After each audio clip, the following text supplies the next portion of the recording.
6 Buckwild Tommy Lee stories. 6.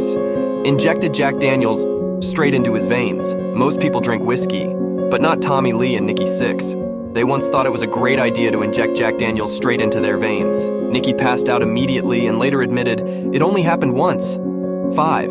Even Ozzy Osbourne was too wild for him. On tour with Ozzy Osbourne, Lee couldn't handle the madness. After Ozzy snorted ants, yes ants, Lee tried to get him back to his hotel room, only for Ozzy to drop his pants and take a dump in an elevator, with other people inside. Ozzy claims he doesn't remember, and guitarist Jake E. Lee says it never happened. But Tommy swears it did. 4. His drug dealer followed the tour bus, with a custom license plate. On the Girls, Girls, Girls tour, their dealer literally followed them around in an Excalibur car with the license plate dealer. Whenever they stepped off the bus, he'd show up, flashing Rolexes and throwing bundles of coke to the band. Eventually, the record label made them cut ties. Probably a good call. 3. He hooked up with a woman just to drive her Jaguar. Lee was obsessed with the Jaguar XJS, so when he met a woman who had one, he made a deal.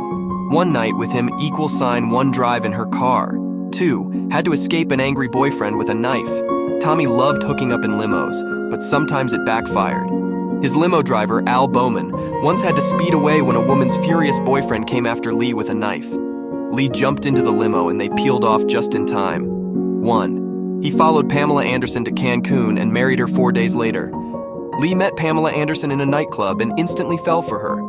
When she stood him up for a date and told him she was going to Cancun, he bought a ticket and followed her. They met up at the hotel bar, had some drinks, and 4 days later, they got married.